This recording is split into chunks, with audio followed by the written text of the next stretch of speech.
Hello and welcome to day 37 of revising UPSC previous year questions for UPSC 2027. In this video, I will start with the first essay of 2024, which was asked in UPSC Mains 2024. Okay, so I already covered the previous year question papers of GS 1, 2, 3, 4 of the year 2021, 2, 3, 4, and 5. I mean 2021, 22, 23, 24, and 25. Okay, so let's get started with the essay. Forests precede civilizations and deserts follow them.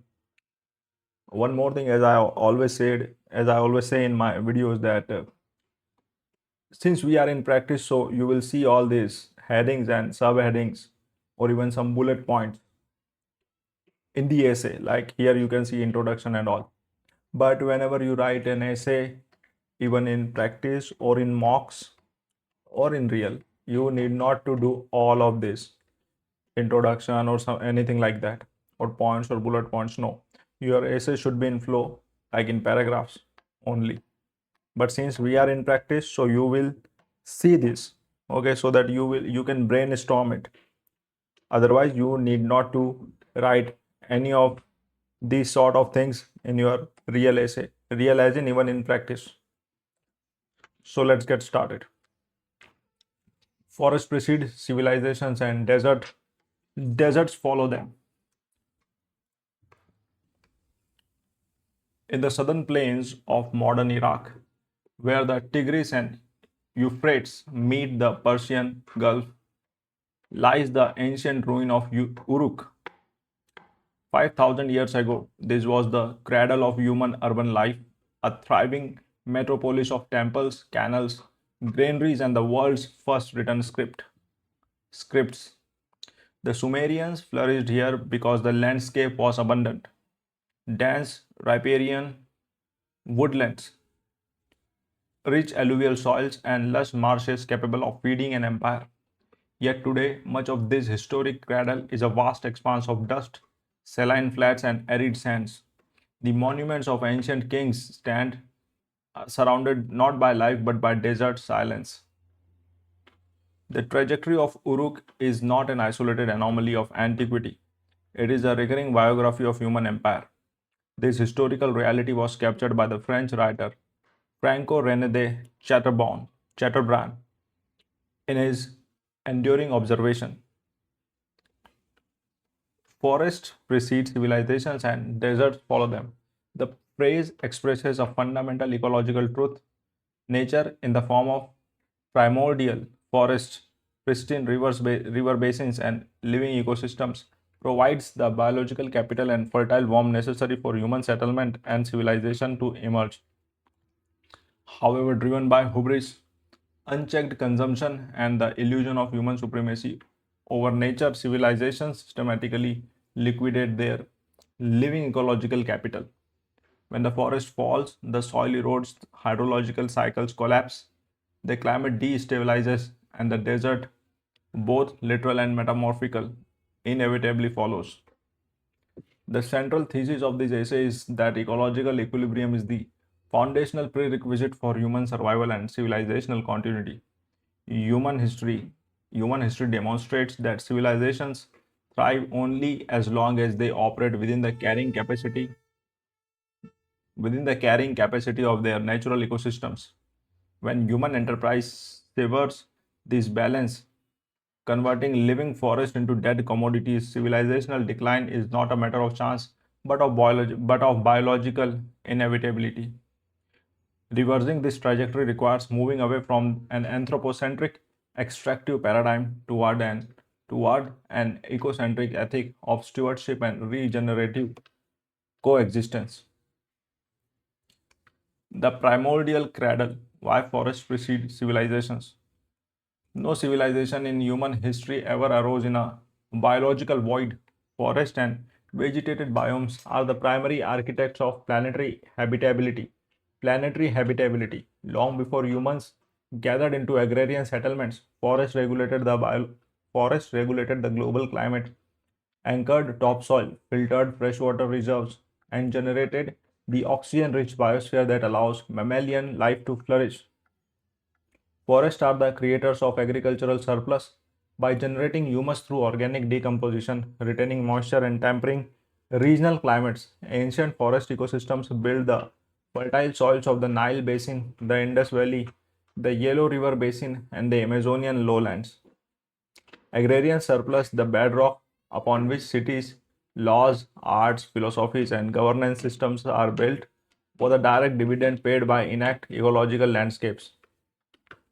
In ancient Indian philosophy, this primacy of the forest is deeply embedded in the concept of aranya, the forest as the source of wisdom, spiritual renewal, and material sustenance. The Aranyakas and the Upanishads were composed not in crowded urban courtyards but in forest hermitages, reflecting a cultural recognition that human intellect and moral order are nurtured by nature's living sanctuary.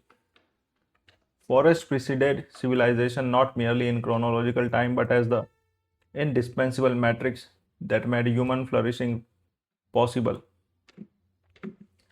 The tragic cycle, extraction, hubris, and ecological bankruptcy. The tragedy of human civilization lies in its historical inability to recognize its biological limits. Once an urban civilization establishes itself, its relationship with the surrounding natural world shifts from reverence and adaptation to relentless extraction. Forests are cleared on an industrial scale to satisfy three relentless drivers of empire: expanding agricultural land to feed growing populations, timber of urbanization and naval dominance, and fuel for metallurgy and industry. In classical antiquity, the Mediterranean basin was blanketed by cedar, oak, and pine forests. The Phoenicians, Greeks, and Romans systematically leveled these ancient woodlands to construct battle fleets, build palaces, and smelt iron and silver. As the Roman agriculturist Colmella observed during the 1st century CE, regions that once yielded abundant harvest were turning into sterile, stony ground within a few generations. The removal of tree cover exposed thin Mediterranean topsoils to torrential rains, washing centuries of accumulated fertility directly into the sea. North Africa, once celebrated as the fertile granary of the Roman Empire, gradually succumbed to severe desertification once its forests were cleared and its soils exhausted by intensive grain monoculture. A similar ecological collapse unfolded across the Americas. The ancient Maya civilization of the Yucatan Peninsula built sophisticated stone cities, astronomical observatories, and complex agricultural networks. Yet, archaeological and paleoclimatological records reveal that rapid deforestation driven by fuel demands for lime plaster production and slash and burn farming destabilized the regional climate. It triggered prolonged severe mega droughts that overwhelmed their water storage system, culminating in a abandonment of great cities like Tikal and Kalakmul. The forest had birthed the Maya. The desert of drought and the barren soil swallowed them. It is talking about the Mayan civilization. The industrial acceleration and globalizing the desert. If ancient civilizations created regional deserts through localized deforestation, the modern industrial revolution globalized this destructive pattern. The advent of fossil fuel mechanization, chemical agriculture, and a linear economic model, extract, produce, discard, transformed humanity into a planetary geological force, a shift geologists describe as the Anthropocene. Modern desertification is no longer confined to arid land degradation, it operates across multiple planetary dimensions. Terrestrial desertification. The United Nations Convention to Combat Desertification reports that over 40% of global land is degraded, directly affecting billions of people. The clearing of the Amazon rainforest, the lungs of the planet, for cattle ranching and soy, mon- soy, mono, soy monoculture threatens to push this critical biome past an irreversible ecological tipping point, turning lush tropical canopies into degraded savannas. Hydrological desert, unsustainable groundwater extraction for water intensive monocultures, example sugarcane and paddy in semi arid zones, has drained subterranean aquifers. Rivers that once flowed perennially, such as the Colorado, the Indus, and the Yellow River, frequently fail to reach the sea. Oceanic deserts, industrial agricultural runoff laden with synthetic nitrogen and phosphorus fertilizers creates vast hypoxic dead zones in the world's ocean. Example, the Gulf of Mexico, parts of the Bay of Bengal, rendering marine ecosystems devoid of life. The Intergovernmental Panel on Climate Change warns that unchecked deforestation accounts for nearly 11% of global gas global greenhouse gas emission, driving atmospheric warming and expanding desert belts into southern Europe, sub-Saharan Africa, Central Asia, and northwest India. Modern humanity is executing the ancient Mediterranean mistakes at a planetary scale.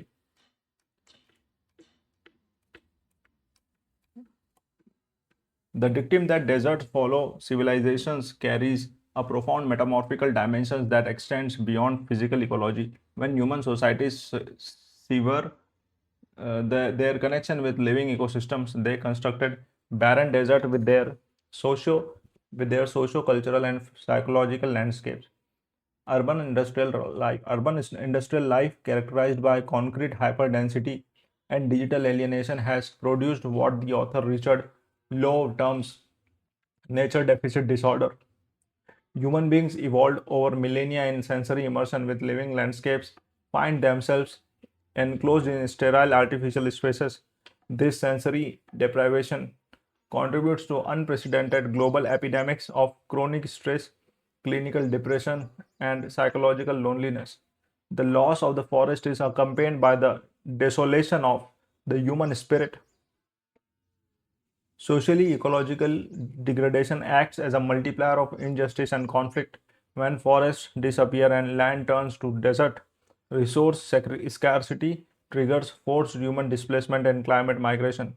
Across the African Sahel, the shrinking of Lake Chad and the encroachment of the Saharan desert have fueled resource wars between pastoral, pastoralist and sedentary farmers, creating fertile ground for political extremism and instability. Ethically treating ethically treating ethically treating living forests merely as broad feet of timber or unmined real estates reflects a profound moral corruption. It represents the triumph of instrumental rationality over moral empathy. When nature is commodified, human relationships are similarly commodified, replacing community solidarity, fraternity with transactional selfishness. The physical desert outside is a reflection of the moral desert within. India's civilizational heritage and modern constitutional framework offer powerful intellectual tools to contest this cycle of degradation. Traditional Indian culture viewed nature through an ethos of sacred, sacred, sacred stewardship rather than dominion. The sacred groves, Devra, Devrais and Kavu, preserved across rural India. The Bishnoi community's centuries old sacrifice to protect khijri trees and the Chipko movement in the Himalayas all reflect a community recognition that the forest is the shield against the desert. Modern Indian jurisprudence has embedded this ecological wisdom into constitutional law. The Indian Constitution is among the few in the world that explicitly mandates environmental conservation. Article 48A, the Directive Principle, directs the states to protect and improve the environment and to safeguard the forest and wildlife of the country. Article 51A G Again, not again, it's a fundamental duty. The above was the directive principle. So it imposes a duty on every citizen of India to protect and improve the natural environment, including forests, lake, rivers, and wildlife, and to have compassion for living creatures. Article 21, right to life. Through landmark Supreme Court judgments such as Subhash Kumar versus State of Bihar 1991 and the MC Mehta cases, the judiciary the judiciary expanded the right to life to include the fundamental right to a clean, pollution-free environment and ecological balance. The public trust doctrine, reaffirmed in MC Mehta versus Kamal Nath 1997, holding the state is a trustee of natural resources including forests and rivers for the enjoyment of the general public and future generations rather than an absolute owner entitled to liquidate them. These legal and cultural traditions demonstrate that human development and forest conservation are not mutually opposed. Rather, forest conservation is the necessary foundation of any sustainable development model. Escaping the historical cycle where desert follow civilizations requires a fundamental shift in how humanity design its economies, sites and cities and agriculture. Deserts need not be our destiny if we cultivate what Aldo Leopold termed a land ethic, enlarging the boundaries of community to include soils, waters, plants, and animals. Several practical, scalable pathways illustrate this regenerative transformation. The Great Green Wall of Africa, an ambitious initiative spanning over 8,000 kilometers across the Sahel from Senegal to Djibouti, by restoring 100 million hectares of degraded land and planting drought resistant native tree corridors, African nations are halting the southern expansion of the Sahara Desert, creating green jobs and restoring regional food security. Community forest governance. India's Forest Rights Act 2006 recognizes the pre-existing rights of tribal and forest-dwelling communities over forest land. Empowering Gram Sabhas to manage community forest resources proves that decentralized indigenous stewardship achieves higher conservation efficiency than top-down bureaucratic control. Agroforestry and Miyawaki urban forest. Integrating trees into agricultural landscape. Agroforestry restores soil microbiome health, prevent erosion and diversifies farmer incomes. In concrete urban centers, the Japanese Miyawaki method creates dense, multi-layered native mini forests, lowering local temperatures, mitigating the urban heat island effect, and restoring biodiversity. Global decarbonization and SDG 15. Realizing UN Sustainable Development Goals 15, Land on Life, requires international compliance with the Bonn Challenge, restoring 350 million hectares of degraded land, and India's pledge to restore 26 million hectares of 2030 under the UNCCD framework. Becoming the ancestors of the earth deserve means that this is the conclusion. As the human civilization stands in the opening decades of 21st century, it finds itself at a historical crossroads. We possess scientific capabilities, computational intelligence, and technological resources that the builders of the ancient Uruk, Rome, or Tikal could scarce, scarcely imagine. Yet the Yet the immutable laws of planetary biology remain unchanged. No civilization, regardless of its financial wealth or technological sophistication, can outlive the collapse of its living ecosystem. If we continue if we continue down the path of unconstrained extraction, treating ancient forest as expendable inputs for short-term economic metrics, the desert will claim our cities just as they claimed the ruins of the Fertile Crescent. The sands will blow across our concrete towers, offering a silent monument to a species that was clever enough to alter a planet, but not wise enough to live within its limits. To alter this trajectory, we must remember that the true civilizational greatness is measured not by how much of the forest we conquer, but by how much of the living world we preserve and regenerate. We must embrace India's ancient Vedic prayer from the Brihad Arankya, Brihad Brihadar Anankya Upanishad. Brihadar Anankya Upanishad. Om Shanti, Shanti, Shanti.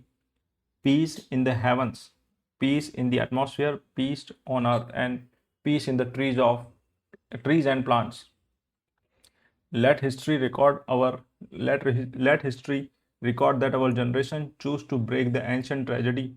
Let it be written that where our ancestors left desert in their wake, we learned to plant forest, ensuring that the green canopy of life precedes, accompanies, and sustains the civilizational journey of humanity for generations to come.